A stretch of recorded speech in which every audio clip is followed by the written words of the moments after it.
It doesn't look sleek. It doesn't even look fast. Two engines mounted high like a pair of ears, wings so straight they look wrong, and a cannon that seems way too big for the plane carrying it. But when this beast takes off, everyone on the battlefield knows what's coming.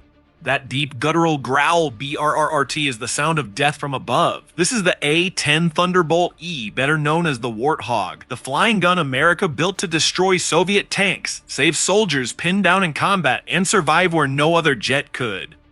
For decades, the US Air Force has tried to retire it, but every time, the Warthog refuses to die because nothing else can do what it does. This is the story of America's 4,000-round monster, the plane too slow to love, too ugly to admire, and too effective to kill.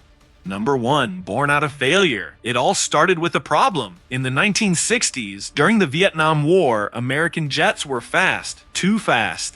The F-4 Phantoms and F-105 Thunder Chiefs could fly at supersonic speeds, but when it came to protecting troops on the ground, they were nearly useless. They flew past targets before even identifying them. They couldn't stay long enough to help infantry under fire, and they were too fragile to take hits from ground-based weapons. The US military realized it needed a new kind of aircraft, one that could fly low and slow, take damage, and still deliver devastating firepower with surgical precision. So, in 1967, the Air Force launched the AX program, a contest to design the ultimate close air support aircraft. The rules were brutal. It had to fly under 400 miles per hour. It had to carry a weapon powerful enough to shred Soviet tanks. It had to take hits from 23mm cannons and keep flying. And it had to operate from short, rough runways right behind the front lines. Two companies entered competition, Northrop and Fairchild Republic. Northrop's plane looked clean, efficient, aerodynamic, everything the Air Force thought it wanted.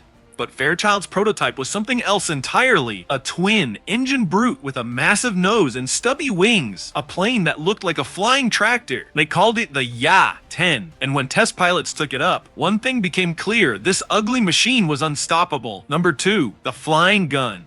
The heart of the A-10 is its gun, the GAU-8 Avenger, a 30mm, 7-barrel rotary cannon so massive that it had to be built before the plane around it. It's 19 feet long and weighs nearly 1,800 pounds, as much as a compact car. It can fire 3,900 rounds per minute of depleted uranium shells that can slice through tank armor like butter. When it fires, the recoil slows the entire aircraft down by a few miles per hour. The sound, a low, mechanical roar, is unlike any other weapon on Earth. To the soldiers on the ground, it's the sweetest sound imaginable. To the enemy, it's pure terror. Every part of the A-10's design revolves around that gun. The pilot's seat, the engines, the landing gear, all positioned to balance the massive cannon. It's not just a plane with a gun.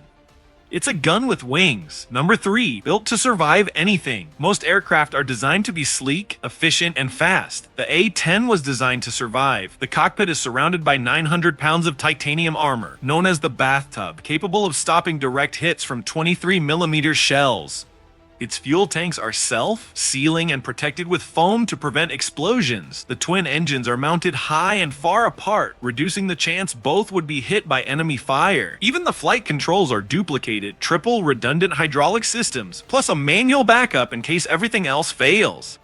An A-10 can fly with one engine, one wing half missing, and half its tail blown off, and still bring the pilot home. And it's happened multiple times.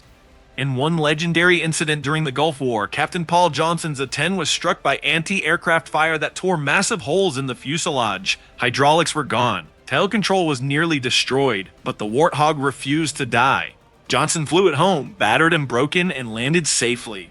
Number 4. Proving them all wrong. When the A-10 entered service in the late 1970s, many Air Force leaders hated it. It was slow. It was ugly. It didn't fit their vision of high-speed, high-tech air combat.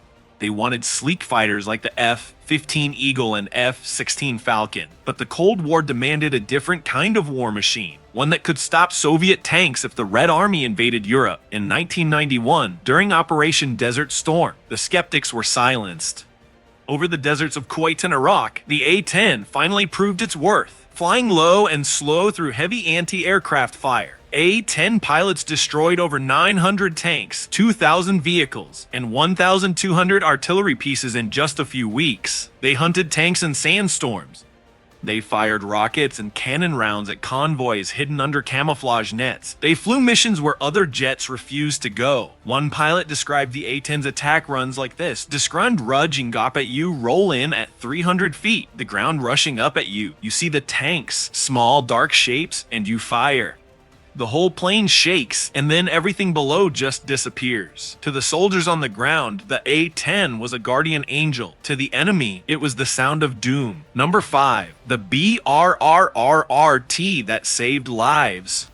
The A-10's mission is close air support, protecting ground troops by eliminating enemy forces that threaten them. It's not glamorous work. It's flying low and slow over the battlefield, often under direct fire, to strike targets within yards of friendly soldiers. But that's what made the Warthog legendary. When troops radioed for help, the A-10s came. They could stay overhead for hours, circling patiently until the perfect shot appeared. The roar of its engines meant hope. The BRRRT of its gun meant survival. In Afghanistan and Iraq, A-10 pilot saved countless lives, flying through dust storms, mountains, and enemy fire. They often landed with bullet holes, missing panels, or shredded wings, but still completed the mission. That loyalty to the ground troops, to the mission, is what turned the Warthog into a legend. Number 6. The debate over retirement. Despite its strong reputation and close air support, the A-10 has faced multiple proposals for retirement. Beginning in the 2000s, some Air Force planners argued that newer aircraft, including remotely piloted systems and multi-role jets such as the F-35, could assume its missions. These proposals focused on modernization and fleet consolidation. However, many pilots and ground units emphasized that the A-10 offered capabilities that were difficult to replace. Its ability to operate at low altitude, remain on station for extended periods, and deliver precise fire support under challenging conditions made it uniquely effective in close support. Whenever discussions about retiring the aircraft resurfaced, feedback from service members and defense committees led to further review. In several cases, operational experience and ongoing conflicts reaffirmed the importance of the A-10's role. As one aviator summarized, "Technology evolves, but the mission remains." The A-10 was built for a purpose, and it continues to serve that purpose well. Number 7. Evolution of a legend. The 10th of may be old, but it's far from outdated. Over the years, it's been upgraded with modern targeting pods, GPS, guided bombs, smart missiles, and advanced night vision systems. It can now carry laser-guided munitions and communicate directly with ground troops in real time. In Afghanistan, it provided close air support for special forces operating in the mountains. In Syria, it flew strike missions against ISIS convoys and artillery positions. In Eastern Europe, it trains alongside NATO allies, a reminder to potential adversaries that this beast still watches the battlefield. Even in a world of stealth and eye warfare, the A-10 remains irreplaceable. Number 8. The Indestructible Spirit. What makes the A-10 so enduring isn't just its armor or its gun, it's the spirit behind it. Every pilot who flies the Warthog knows its purpose: to protect those on the ground at all costs. Many have risked their lives to make one last pass, even when out of ammunition, just to scare off enemy troops threatening their comrades. One famous pilot, Major Kim Campbell, flew her A-10 over Baghdad in 2003 when enemy fire ripped through her hydraulic systems. Her controls were gone.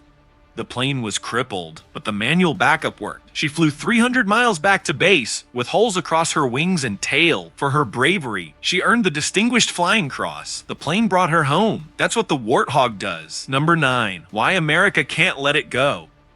So why does the US still keep the A-10 in service, even with all the pressure to retire it? Because in real war, messy, unpredictable, close, quarters war, nothing replaces human judgment. A drone can't see a wounded soldier waving a flare.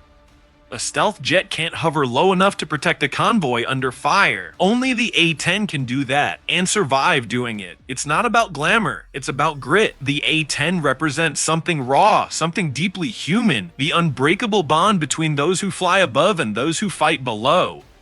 Number 10. The beast that refuses to die. More than 4 decades after its first flight, the A-10 Thunderbolt II still dominates the skies with the same ferocity that earned it the name Warthog.